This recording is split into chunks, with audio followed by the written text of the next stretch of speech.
The o- The Open Boat by Stephen Crane, or Stephen Crane.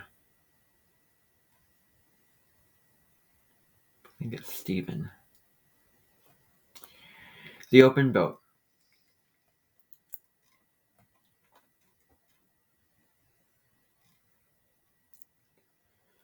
One of them knew the color of the sky. Their eyes glanced level and remained upon the waves that swept toward them. These waves were gray, except for the tops, which were white, and all the men knew the colors of the sea. The line between sky and water narrowed and widened, and fell and rose. A man likes to take a bath in a bigger area than this boat could provide. These waves were frightfully rapid and tall, and each boiling white top was a problem in the small boat.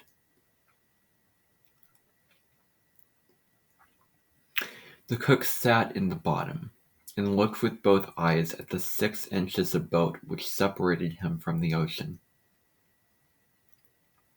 He had bared his fat arms as he worked to empty the water from the boat.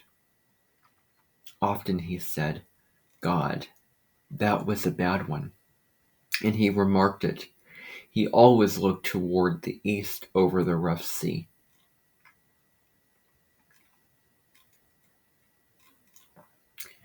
The oiler, guiding with one of the 2 oars in the boat, sometimes raised himself suddenly to keep away from the water that poured in.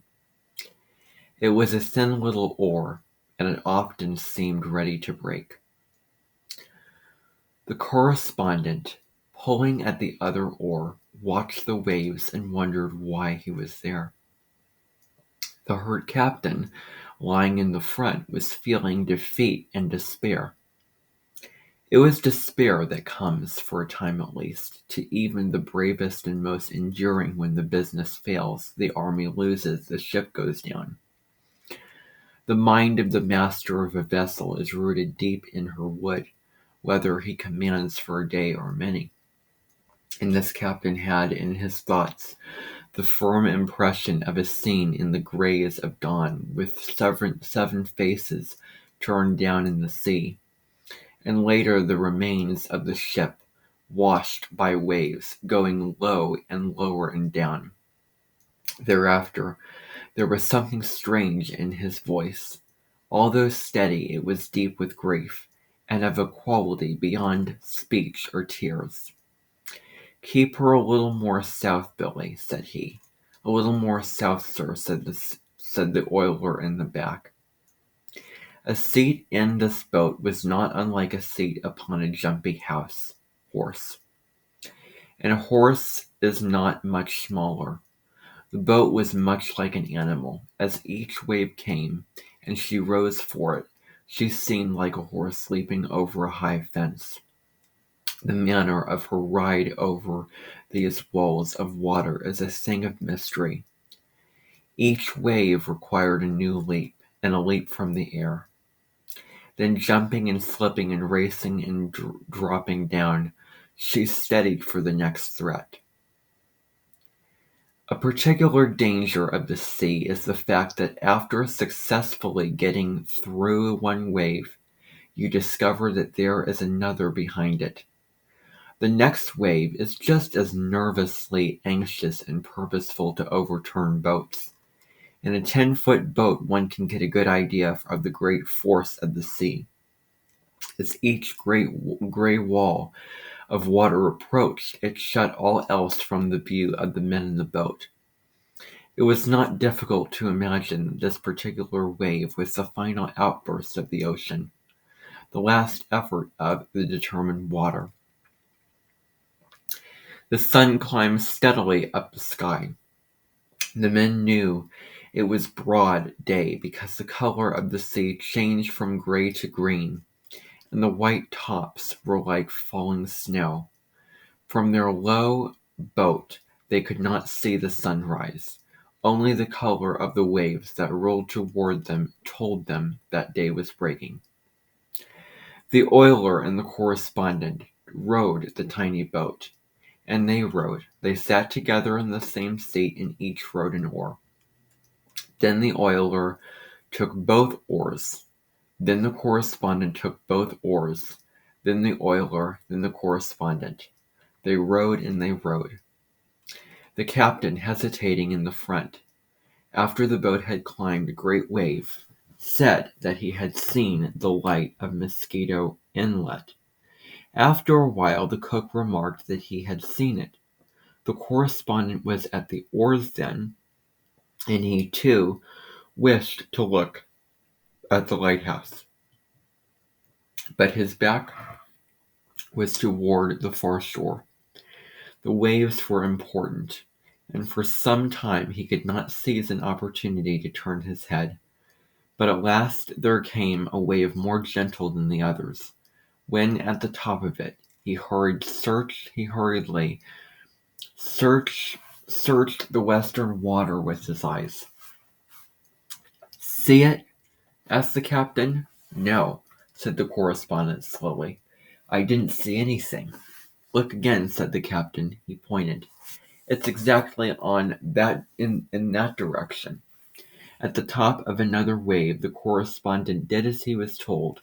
This time his eyes found a small still thing on the edge of the moving ocean. It was exactly like a point of a pin. It took an anxious eye to find a lighthouse so tiny. "Think we'll reach it, Captain?" "If the wind stays steady and the boat doesn't sink, we can't do much else," said the captain hopefully. Then he added, "Empty her, cook." "All right, Captain," said the cheerful cook. It would be difficult to describe the ocean bond between men that was here established on the seas. No one said that it was so. No one mentioned it, but it was on the boat, and each man felt it warm him. They were a captain, an oiler, a cook, and a correspondent, and they were friends. Friends in a more strangely iron-bound strength than may be ordinary. The hurt captain, lying against the water jar in the front, spoke always in a low voice and calmly, but he could never command a more ready-to-obey ship's company than the other three in the boat. It was more than a mere recognition of what was best for their safety. There was surely in it a quality that was personal and heartfelt, and after this devotion to the commander of the boat, there was this oneness. The correspondent, who had been taught to be a hard judge of men, knew even at the time that it was the best experience of his life, but no one said it was so. No one mentioned it. "I wish we had a sail," remarked the captain. "We might try my coat on the end of an oar. It would give you two boys a chance to rest." So the cook and the correspondent held the oar and spread wide the coat. Sometimes the oiler had to turn sharply to keep the sea from breaking into the boat, but otherwise sailing was a success. The lighthouse had been growing slowly larger. It now almost had color and appeared like a little gray shadow on the sky. The men holding high the oar could not be prevented from turning their heads quite often to glance at the little gray shadow. At last, from the top of each wave, the men in the rowing boat could see land. As the lighthouse was a shadow on the sky, this land seemed only a long black shadow on the sea. It certainly was thinner than paper. The wind slowly died away. The cook and the correspondent did not now have to labor to hold high the oar, but the waves continued pushing and turning and washing the boat. Slowly the land rose from the sea. From a black line it became a line of black and white, trees and sand. Finally the captain said he could see a house on the shore. "They'll see us before long and come out after us," said the cook. The distant lighthouse rose high. "The keeper ought to be able to see us now," said the captain. "None of those other boats could have reached shore to give word of our ship," said the oiler in a low voice, "or the lifeboat would be out hunting for us." Slowly and beautifully the land came out of the sea. The wind came again. Finally a new sound struck the ears of the men in the boat. It was the low thunder of waves beating the shore. "We'll never be able to reach the lighthouse now," said the captain. "Swing her a little more north, Billy." "A little more north, sir," said the oiler. So the little boat turned her nose once more down the wind. All except the oarsmen watched the shore grow. Doubt and fear were leaving the minds of the men. The management of the boat still took most of their attention, but it could not prevent a quiet cheerfulness. In an hour, perhaps, they would be on shore. The nearness of success shone in their eyes. Everybody took a drink of water. "Cook," reminded the captain, "there doesn't seem to be any sign of life about the house." "No," replied the cook. "Strange, they don't see us."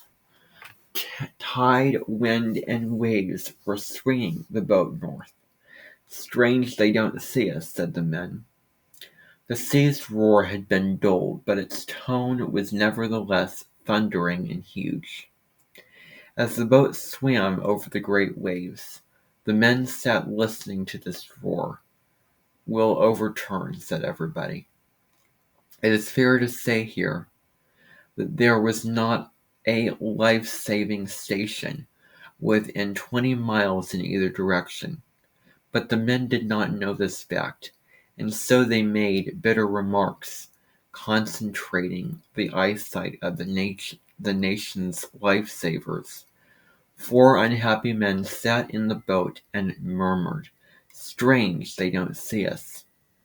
The earlier light-heartedness had completely disappeared.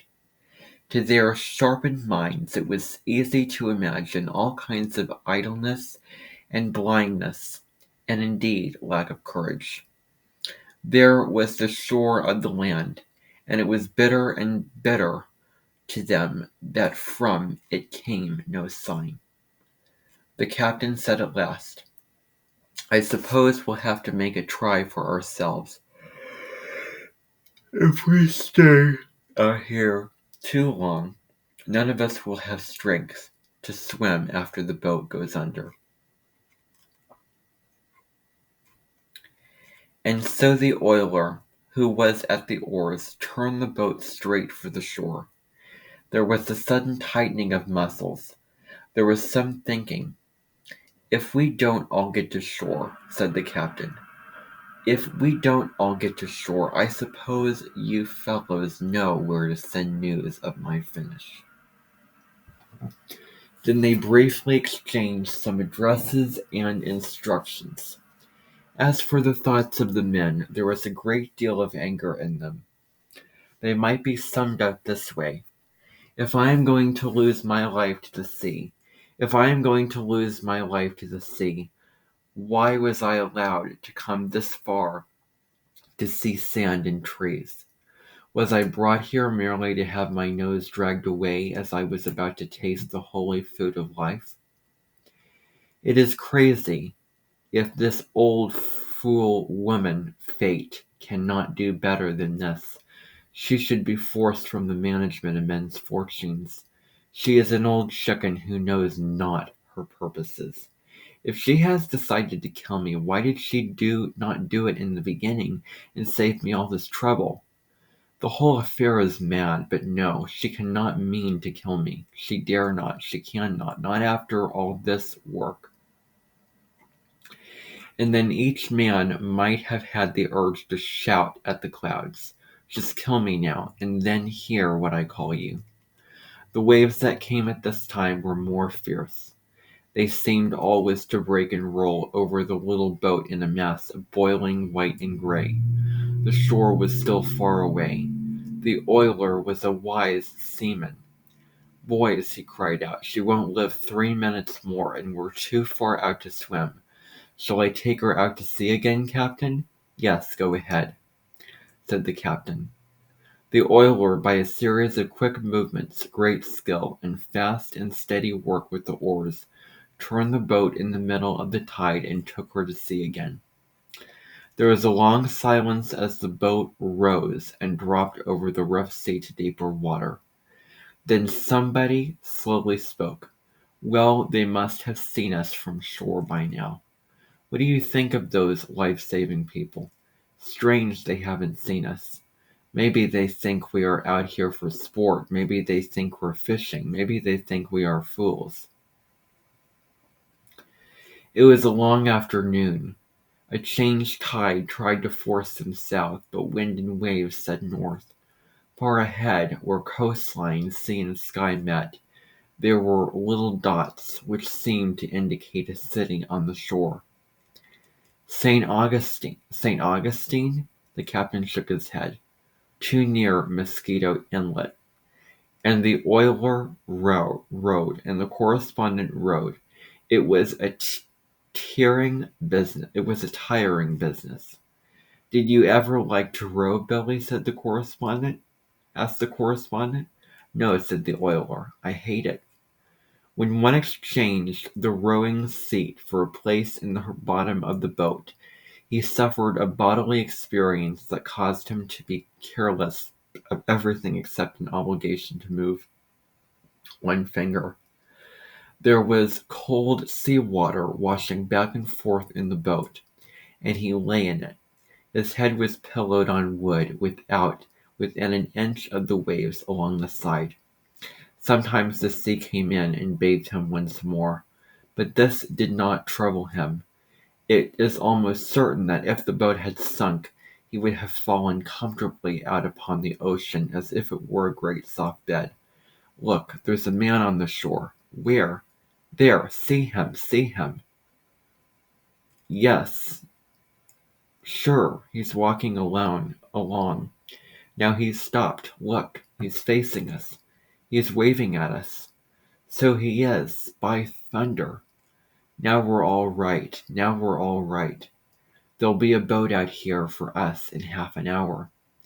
He is going on. He's running. He's going up to that house there." The distant beach seemed lower than the sea, and required a searching glance to see the little black figure. The captain saw a floating stick, and they rowed to it. A white cloth was by some strange chance in the boat. Tying this on the stick, the captain waved it. The man at the oars did not dare turn his head, so he was obliged to ask questions. "What's he doing now?" "He's standing still again. He is looking, I think. There he goes again, toward the house. Now he's stopping again. Is he waving at us?" "No, not now. He was, though. Look, there comes another man. He's running. Look at him go. Look, there's a fellow waving a little black flag. I've never seen anyone wave so hard. There come those other two fellows. Now they are talking together. Look at the fellow with the flag. I've never seen anyone wave so hard." "That isn't a flag, is it? That's the coat. Certainly that's his coat." "So it is. It's his coat. He's taken it off and is waving around his head. But would you look at him swing it? What does that fool with the coat mean? What's he signaling anyhow?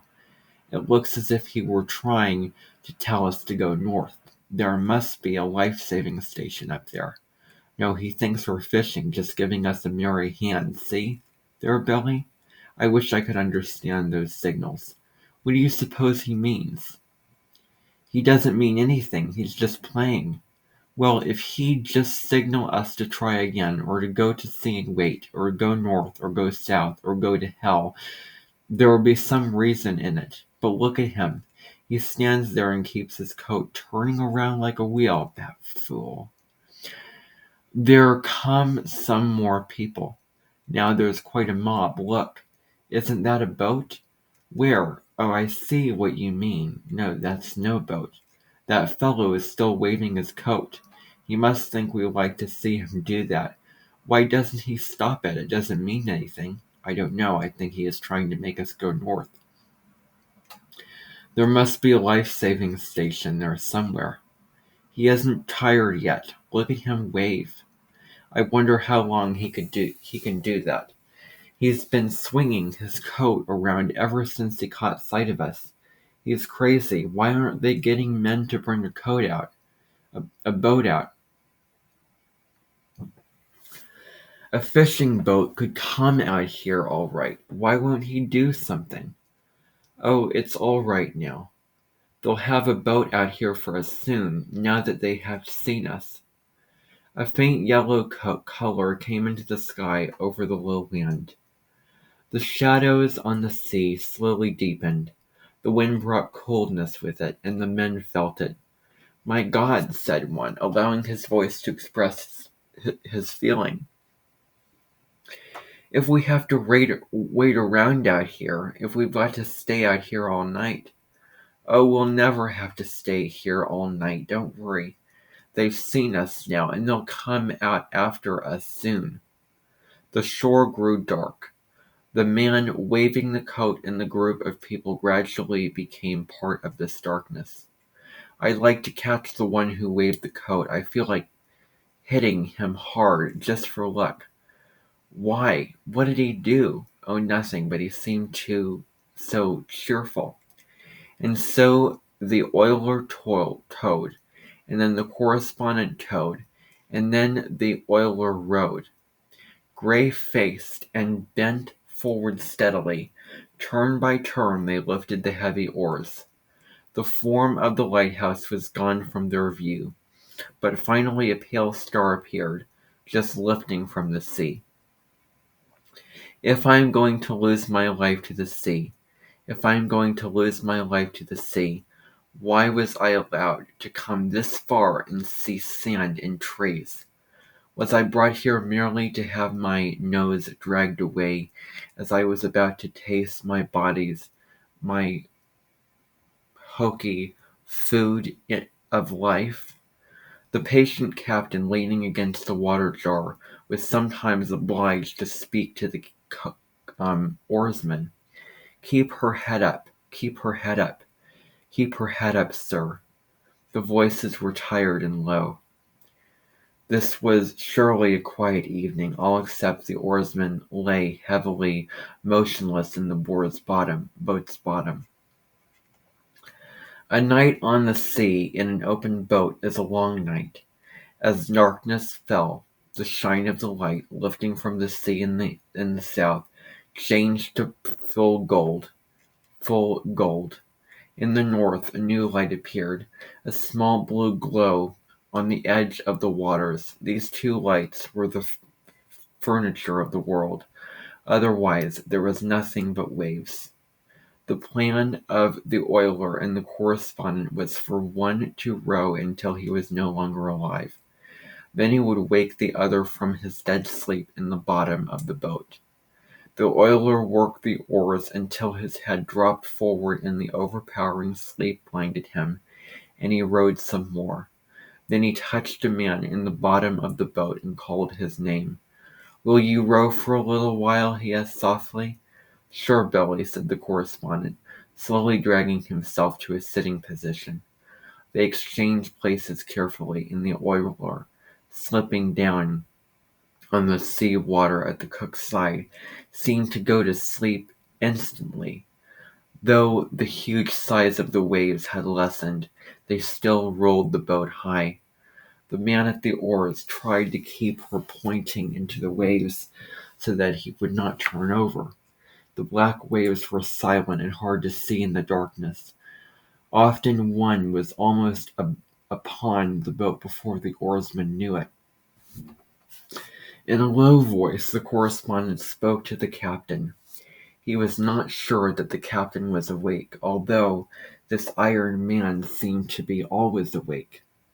"Captain, shall I keep her going toward that light north, sir?" Same steady voice answered him. "Yes, keep the light a little to the left."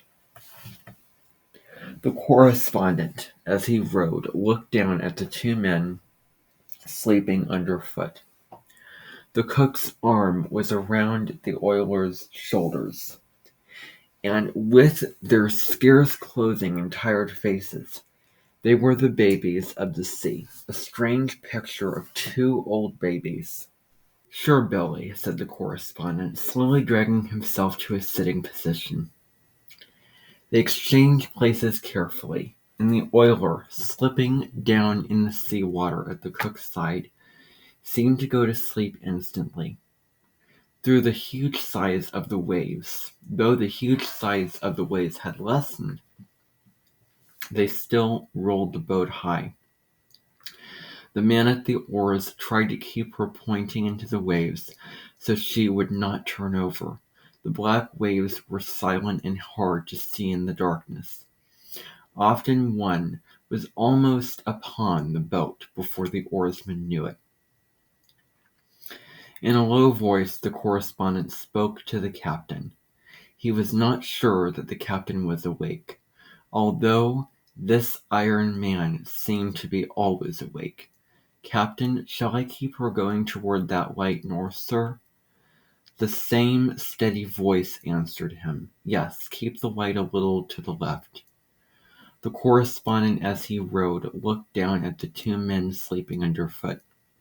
The cook's arm was around the oiler's shoulders, and with their scarce clothing and tired faces, they were the babies of the sea, a strange picture of two old babies. After a time it seemed that even the captain slept, and the correspondent thought that he was the only man afoot on all the ocean. The wind had a voice as it came over the waves, and it was sadder than death. "If I am going to lose my life to the sea, if I am going to lose my life to the sea, why was I allowed to come this far and see sand and trees?"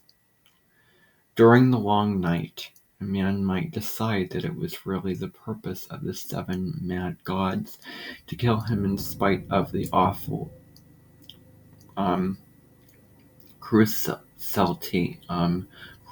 of it. But it was certainly not justice to kill a man who had worked so hard, so hard.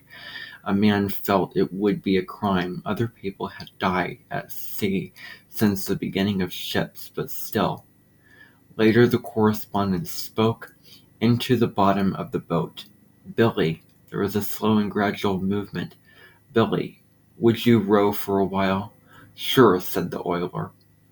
As soon as the correspondent touched the cold, comfortable sea water in the bottom of the boat, and had pressed down to the cook's side, he was deep in sleep, and quite in spite of the cold.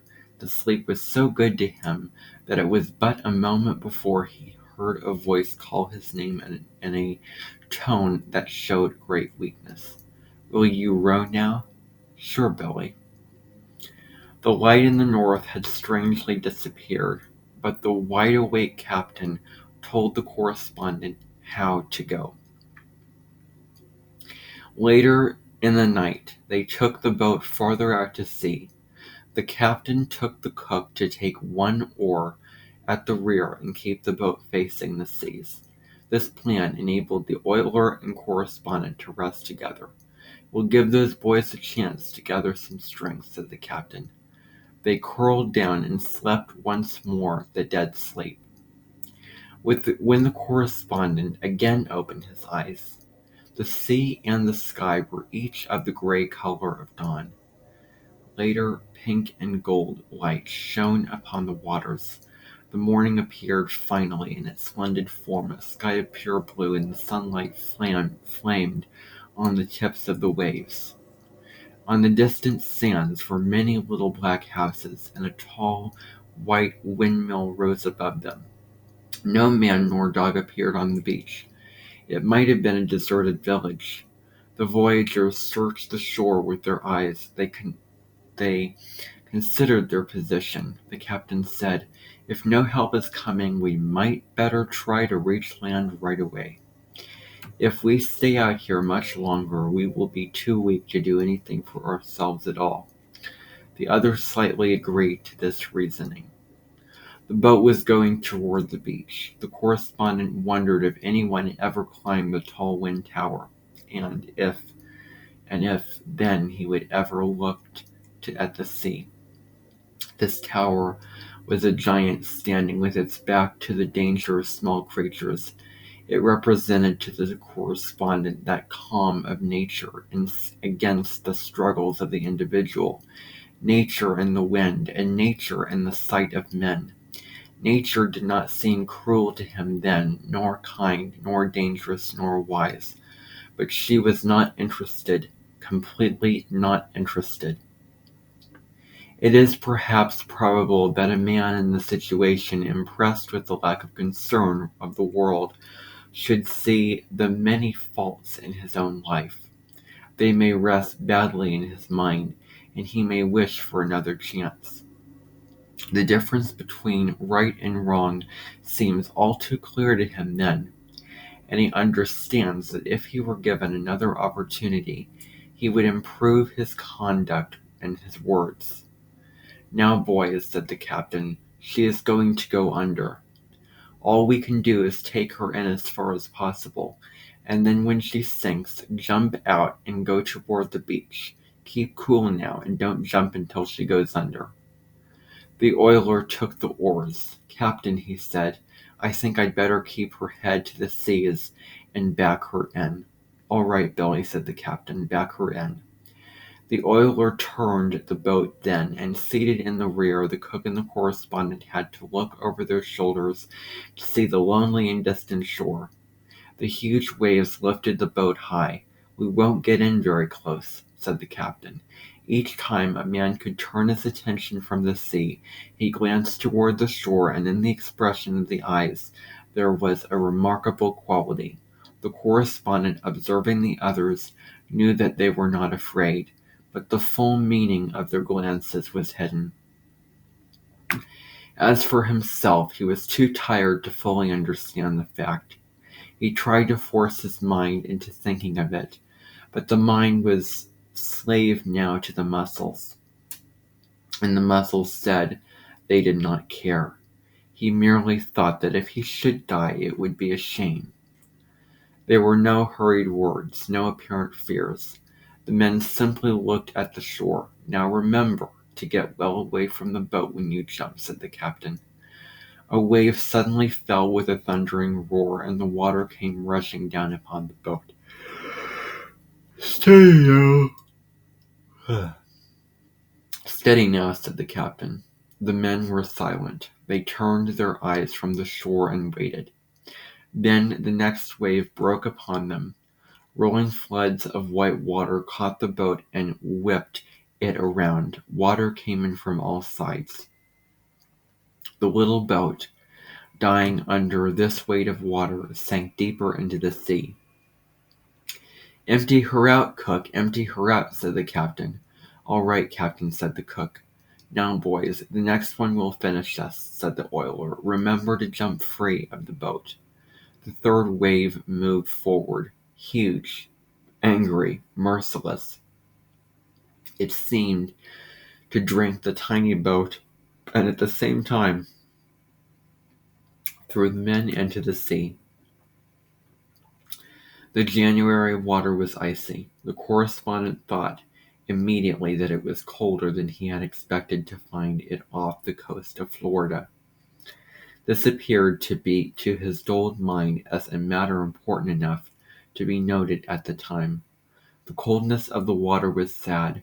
It was very sad, this fact that somehow mixed with opinion of his own situation, so that it seemed almost a proper reason for tears. The water was cold. When he came to the surface, he knew of little but the noisy water. Afterward, he saw his companions in the sea. The oiler was ahead in the race. He was swimming strongly and rapidly. After the correspondents left, Cook's great back appeared out of the water.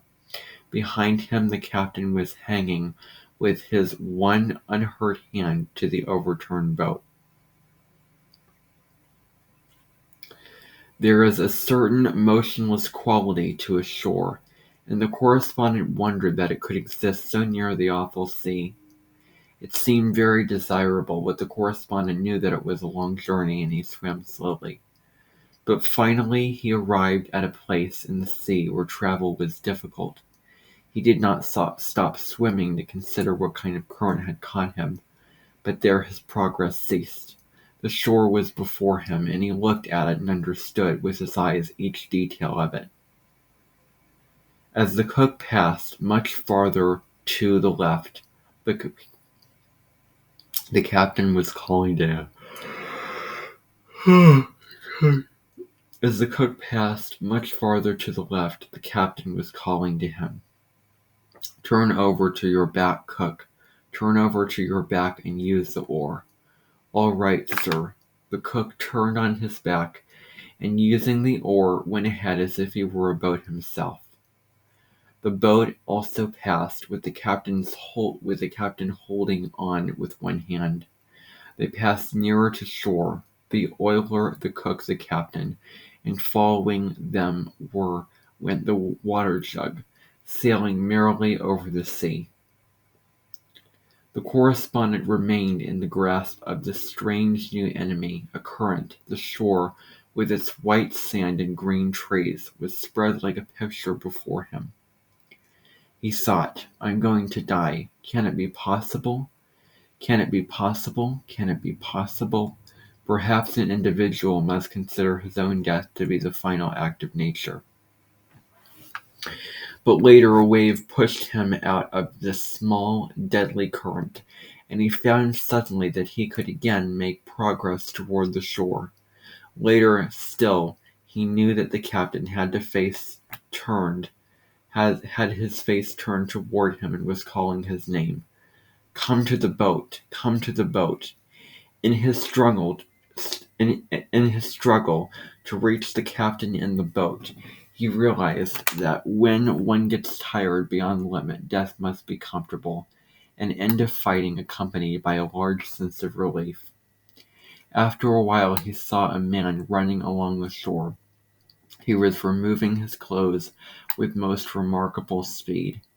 Coat, trousers, shirt, everything came off him like magic. "Come to the boat," called the captain. "All right, captain." As the correspondent swam, he saw the captain stand on the floor of the ocean and leave the boat. Then the correspondent performed his one bit of magic of the voyage. A large wave caught him and threw him with ease and sped completely over the boat and far beyond it. He was amazed by his own performance and by that of the marvelous sea. The correspondent arrived in water that reached only to his chest, but his condition did not enable him to stand for more than a moment. Each wave pushed him down again. Then he saw the running man come leaping into the water. He dragged ashore the cook, and then went toward the captain, but the captain motioned him away and sent him to the correspondent. The man gave a strong pull, a long drag, and a big push. The correspondent said, "Thanks, old man," but suddenly the man cried, "What's that?" He pointed a quick finger. The correspondent said, "Go." In the low water, face down, lay the oiler. His forehead touched sand that was sometimes between each wave above the sea. The correspondent did not know all that happened afterward. When he reached safe ground, he fell, striking the sand with each part of his body. It was as if he had dropped from a roof. It seemed that instantly the beach was crowded with men bringing blankets and clothes, and with women carrying coffee. The welcome of the land to the sea was warm and generous, but a quiet and wet shape was carried up the beach, and the land's welcome for it could only be the different and silent one of the grave. When night came, the white waves rolled back and forth in the moonlight, and the wind brought the sound of the great sea's voice to the men on the shore, and they felt that they could then understand.